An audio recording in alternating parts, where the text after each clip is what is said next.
నమస్కారం, మీరు చూస్తుంది ఐ డ్రీమ్. నేను మీ కీర్తి. నాతో పాటు బ్రహ్మశ్రీ గోరుగుంట్ల సురేష్ బాబు గారు ఉన్నారు. నమస్తే సురేష్ బాబు గారు. కీర్తి గారు నమస్కారం అండి. గురువు మారడం అన్నది చాలా ఇంపార్టెంట్ ఫేజ్. అఫ్ కోర్స్ ద్వాదశ రాశుల్లో కూడా చాలా ఇంపార్టెంట్ ఫేజ్ అని.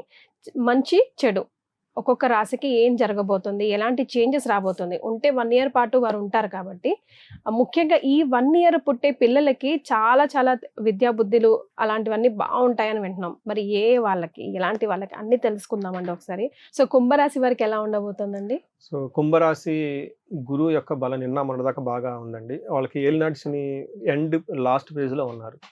ఈ శని పెట్టే బాధల నుంచి స్లోగా బయటకు వస్తూ ఉన్నారు. లాస్ట్ టైము గురువు మారటంతో వీళ్ళకి చాలా వరకు ఒక ఉపశమనం వచ్చేసి ఒక నెక్స్ట్ లెవెల్కి వెళ్ళిపోయారండి వీళ్ళు. అయితే గురువు ఇక్కడ ఏమవుతుందంటే శని రోజు రోజుకి బలంగా అయ్యి బాధలు, శని పెట్టే బాధలు తగ్గుతూ ఉంటాయి డే టు డే. సో ఈ గురువు మారటం వల్ల వీళ్ళకి ఉన్న ప్రాబ్లమ్స్ నుంచి కొంచెం అధికమయ్యే అవకాశం ఉంటుంది. అందులో గురువు పెట్టే ప్రాబ్లమ్స్ అన్ఎక్స్పెక్టెడ్గా ఉండి కొంచెం ఇబ్బంది పెట్టే అవకాశం ఉంటుంది. బట్ ఓవరాల్గా వాళ్ళకి నార్మల్గా ఉంటుందని నేను చెప్తానండి. అంటే ఒక అప్స్ అండ్ డౌన్స్తో సాధారణంగా ఉంటుందని నా అసెస్మెంట్ అండి. ఓకే. ఎందుకంటే వీళ్ళకి రెండు చూసుకోవాలి. ఏలినాటి శని యొక్క ప్రభావం, శని బాగా డే టు డే పాజిటివ్గా వచ్చేసి పవర్ఫుల్గా వస్తూ ఉన్నాడు. అలానే గురువు యొక్క బలం తగ్గుతూ ఉంటుంది. అంటే ఇది డే గడిచే కొంది శని యొక్క బాధల నుంచి ఉపశమనం వస్తుంది. అలానే గురువు ఇబ్బందులు పెట్టే పొజిషన్లో ఉన్నాడు. అంటే నిన్న మొన్నదాకా బాగా సపోర్ట్ ఇచ్చారు. అంటే ఇక్కడ పెట్టే గురువు అంత ఎక్కువగా ఇబ్బంది పెట్టే గురువు కాదండి వీళ్ళకి. మనం ఏం చెప్తామంటే ఒక సాధారణంగా ఉందని చెప్పుకోవచ్చు. 50-50 అనుకోవచ్చు. ఓవరాల్గా 50-50. మనకి మహర్షుల సంస్కృతంలో ఏం చెప్పారంటే ధారాపుత్ర విరోధచ్చ స్వజనే కలహస్తథా చోర అగ్ని నృప భీతిచ్చ షష్టమస్తే భవేద్ గురు అంటారు.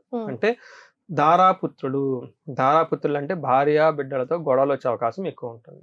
ఇది జాగ్రత్తగా బేసికల్గా ఇంటర్పర్సనల్ స్కిల్స్ ఫ్యామిలీ మెంబర్స్ లోనే ఉండే వ్యవహారం కాబట్టి we can take it light. మన చేతిలో పని. స్వజనే కలహస్తథా అంటే తన చుట్టూ తనను నమ్ముకొని ఉన్న వాళ్ళు ఉంటారు కదండి, బంధువులు, వీళ్ళు వాళ్ళతో కూడా గొడవలు వస్తాయి అని చెప్తూ ఉంటారు.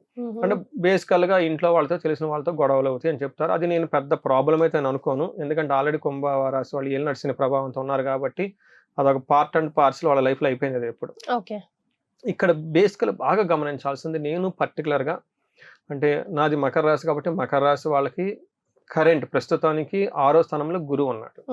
నాకు తెలుసు కాబట్టి నేను చాలా జాగ్రత్త పడ్డాను ఈ గురువు పెట్టే బాధల నుంచి తప్పించుకోవడానికి. పరిహారాలు నేను కూడా చేసుకున్నా. అయినా కానీ నాకు కొన్ని విషయాలు జరిగినాయి, అవి నేను మీకు చెప్తాను. ఈ 2వ లైన్ చాలా ఇంపార్టెంట్. చోర అగ్ని నృప భీతిచ్చ అంటే దొంగతనాలు జరుగుతుంది, అగ్ని ప్రమాదాలు జరుగుతుంది, భయం గొలిపే సంఘటనలు జరుగుతూ ఉంటాయి అని చెప్తారు. ఏ విధంగా ఉంటాయి అంటే చోరులు, దొంగతనాలు జరుగుతూ ఉంటాయి అన్ఎక్స్పెక్టెడ్ గా. 2వది అగ్ని ప్రమాదాలు జరిగే అవకాశం ఉంటుంది. 3వది భయపడుతూ ఉంటారు. ఇంకా ధనం విషయంలో వస్తుందా రాదా ఒక టెన్షన్ ఉంటుంది అనమాట. ఇలా ఈ 3 విషయాలు జాగ్రత్తగా ఉండాలి.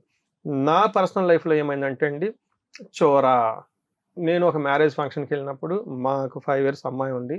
చిన్న గొలుసు అంటే పుట్టినప్పుడే ఫస్ట్ గిఫ్ట్ అంటే ఫాదర్ గిఫ్ట్ ఇస్తారు కదండి, చిన్న గొలుసు ఒకటి తీసుకున్నానండి. ఆ గొలుసు పోయిందండి. అది అప్పుడు నేను తీసుకున్నప్పుడు 70,000 80,000 ఏమైందండి. ఇప్పుడు అది దాని వాల్యూ ఈ బంగారం రేట్ చూసుకుంటే ఆల్మోస్ట్ 1.5. వీటికి ఒకటి అయితే సెంటిమెంట్ అంటే అమ్మాయి పుట్టినప్పుడు మహాలక్ష్మి అని చెప్పి గొలుసు వేస్తారనమాట. అది నాకు బాగా నచ్చిన డిజైన్ అనమాట. చిన్నపిల్ల కదండి, ఒత్తుకోకుండా ఉంటుందని చెప్పేసి చాలా సాఫ్ట్ డిజైన్ తీసుకున్నాను అనమాట. అది ఎప్పుడు పోయింది, నేను ఎత్తుకొని నా పక్కన పడుకున్నప్పుడే పోయింది ఆ గొలుసు. అది మ్యారేజ్ ఫంక్షన్కి వెళ్ళినప్పుడు హోటల్లో అందరు చుట్టాలు బంధువులు ఉంటారు కదండి, సో ఎంత కేర్ తీసుకున్నా కానీ అలా గొలుసు పోవటం అనేది జరిగింది అనమాట. అందుకని ఇది జరిగే అవకాశం ఎక్కువగా ఉంటుంది. చాలా నాకు లైఫ్లో జరిగింది కాబట్టి. వాళ్ళ తర్వాత వృధాగా భయం గొలిపే సంఘటనలు కూడా 2-3 జరిగినాయి నాకు. ఏమీ లేదు, ఐఎమ్ నథింగ్, కానీ 2-3 భయం. అలానే ఫైనాన్షియల్గా ఎలా వెళ్తుంది అప్పటిదాకా ఏలినాటి శని ప్రభావంతో ఉన్నాను కదండి, ఆ యొక్క ఇంప్రెషన్స్ మైండ్లో ఉండి చాలా కేర్ఫుల్గా ఇవి నా పర్సనల్ లైఫ్లో జరిగింది, జస్ట్ షేర్ చేస్తున్నాను, ఉపయోగపడుతుందని. ఇలా జరిగే అవకాశం ఎక్కువ ఉంటుంది, చాలా జాగ్రత్తగా ఉండాలి. 2వది ఏమంటే అండి, అనుకున్నంత స్టేటస్ వాళ్ళ జాబ్లో అప్స్ అండ్ డౌన్స్ ఉంటుంది. సరిగా పొజిషన్ నిలబెట్టుకోకపోవటమో లేదంటే పొజిషన్ కాపాడడానికి ఫైటింగ్లు చేయటం అవకాశం ఉంటుంది. శుభకార్యాల గురించి ఖర్చులు అవుతుంది. ఇది వెరీ గుడ్ థింగ్. అంటే బంగారం కొనటం కానివ్వండి, లేదంటే ఇల్లు కొనటం కానివ్వండి, పెళ్లి జరగటం కానివ్వండి, గిఫ్ట్లు ఇవ్వటం కానివ్వండి, ఇవి ఎక్కువగా గుడులకి సంబంధించి దానాలు చేయటం, అవన్నీ నేను జనరల్‌గా చేస్తుంటాను కాబట్టి అవి I don't consider it's good అని నేను అనుకుంటాను. అలా మనీకి అయితే ఒక బెస్ట్ టైమ్ థింగ్ ఏందంటే వీళ్ళకి మంచిగా చక్కగా ఫుడ్, తర్వాత భార్య టైంకి. నుంచి మంచి సపోర్ట్ వస్తూ తీర్థయాత్రలు ఎక్కువగా చేస్తూ ఉంటారని చెప్తారు. ఇంకొక ముఖ్యమైన విషయం గమనించుకోవాల్సింది ఏంటంటే మనకి పురాణాల్లో ఒక స్టోరీ ఉంటుంది. సత్యముని అని ఒక మహర్షి ఉంటాడండి. ఆయన రాజుగారి దగ్గర ఆతిథ్యం కొంతకాలం ఉండటానికి వస్తూ ఉంటారు. ఆయన నైట్ టైము తిరుగుతూ ఉంటూ రాణి గారి దగ్గరకి ఉండటం భటులు చూస్తారు. ఆ చాంబర్ దగ్గర ఉండటం. నెక్స్ట్ డే ఏమవుతుందంటే ఈ రాణి గారి విలువైన ఆభరణాలు మొత్తం పోతాయి.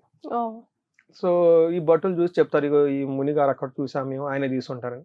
రాజు ఆయన తీసుకొచ్చేసి ఆయనకి పనిష్మెంట్ ఇస్తారు. విషయం ఏంటంటే నెక్స్ట్ డే నగలు దొరుకుతాయి. సో రాజుగారు పశ్చాత్తాపడతారు. కానీ పనిష్మెంట్ అనుభవించాల్సి వచ్చింది కదా. మరి అందుకని ఉట్టి పుణ్యానికి వీళ్ళది ఏమి తప్పు లేకపోయినా ఇలాంటి జరిగే అవకాశం ఎక్కువ ఉంటుంది కాబట్టి కొంచెం జాగ్రత్తగా ఉండవలసిన బాధ్యత వీళ్ళకి ఎక్కువగా తీసుకోవాలి. ఇది ఒక్కటే వీళ్ళకి ప్రాబ్లం. సో మరి వీళ్ళకి ఎలాంటి రెమెడీస్ సూచిస్తారు? గురువుల దగ్గర ఆశీర్వాదం తీసుకోవడం చాలా ఇంపార్టెంట్. ఆశ్రమాల గడపడం చాలా ఇంపార్టెంట్. తర్వాత గురువులకి బట్టలు కొనియటం, చెప్పులు కొనియటము, వాళ్ళ గైడెన్స్‌తో తీసుకోవడం చాలా ఇంపార్టెంట్. బంగారం పోగొట్టుకున్నాను నేను కాబట్టి బంగారానికి కారకుడు కూడా గురువే. జాగ్రత్తగా పెట్టుకో. నా అనుభవంతో చెప్తున్నాననమాట. ఎందుకంటే ఈ టైంలో బంగారం పోగొట్టుకుంటే ఇంకేమైనా ఉందా అండి? మరే వామ్మో! నేను ఎప్పుడో కొన్నాను కాబట్టి 4, 5 ఇయర్స్ బ్యాక్ 70,000, 80,000కి వచ్చేసింది. ఇప్పుడు రేట్ ప్రకారం 1.5 లాక్ ఈజీగా ఉంటుంది. ఇప్పుడు పోగొట్టుకుంటే ఇంకేమైనా ఉందా? మరి అసలు అందులో మోడీ గారు కొనొద్దని కూడా చెప్పారు. అది పోతే ఇంకేదో ఒకటం కష్టం అవుతుంది. చాలా జాగ్రత్తగా లాకర్‌లో పెట్టుకొని సేఫ్టీగా ఉండండి. గురువులకు సేవ చేయండి. ఆశ్రమానికి వెళ్ళి ఇయర్లీ 2 టైమ్స్ అట్లీస్ట్ మినిమం బిగినింగ్‌లోను మధ్యలో ఒకసారి అక్కడ ఆశ్రమంలో టైం గడిపితే అక్కడ ఏదైనా సేవ గనుక చేయగలిగితే చాలా బాగుంటుంది. భగవద్గీత ఎక్కువ సార్లు చదువుతూ ఉంటే బాగుంటుంది. చాలా సంతోషం అండి. ధన్యవాదాలు. ధన్యవాదాలు.